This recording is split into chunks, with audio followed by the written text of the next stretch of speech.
all these possibilities you can see here, diplopia, etc., they are all Goldman perimetry tests. What is different is the presetting. For example, when we do low vision, we automatically select the test 3-4E, size 3, luminance 4E.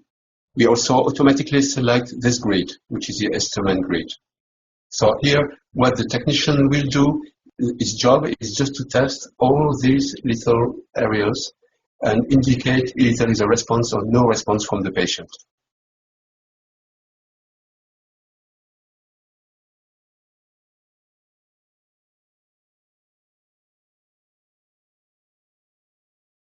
The advantage, the key points are it's a binocular stimulation, it's a binocular control of fixation, it's interactive, and also it is documented. The entire exam is recorded in terms of eye movements and video, and it can be replayed and used to document if you need to prove something to a lawyer, whatever. Now let's go to some other possibilities.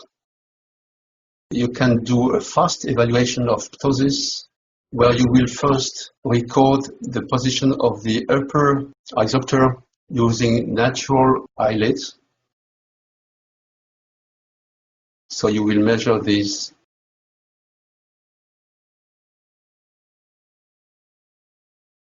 And then you will repeat the test while holding the eyelids, using some tape or eventually holding by hand, and repeat the test. And then you can measure the surface area of the visual field which has been gained by holding the eyelids. Because the video has been recorded throughout the exam, you can import some extract of the video and you can put them in the report. So this is a typical report with the right eye and left eye, the visual field, and the first phase with natural eyelids. You can measure the opening of the eyelids, and the second phase while holding the eyelids. It's rather rapid. You can quantify the gain in terms of visual field. You can quantify the eyelids opening and put this all in the report. Another exam that can be useful is to study the cardinal position of gaze. So that's different from perimetry. Now what you do, you present the stimulus in typically 9 different locations. You can decide to do it at an eccentricity of 20 or 30 or whatever you want degrees.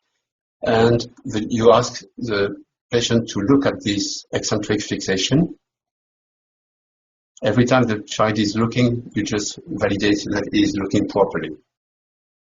Then you can export these 9 positions to make a report with the 9 position of gaze. So rapid, it's an advantage, do both eyes at the same time, and you get the photons. Diplopia field.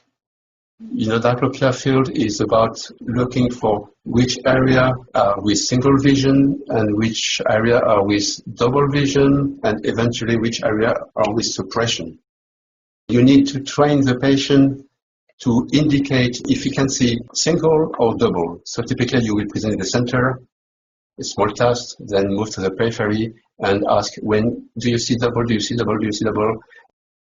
And you plot this area of double vision, a zone of diplopia, a zone of fusion, single vision, a zone of suppression.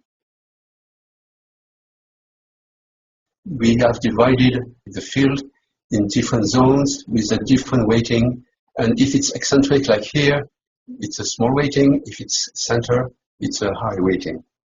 And you get a score. The score goes up to 20. So a score of 0 means no alteration, and a score of 1.8 like here is not very high, but if it was in the center, it would be 20. It has to be, of course, binocular because it implies both eyes.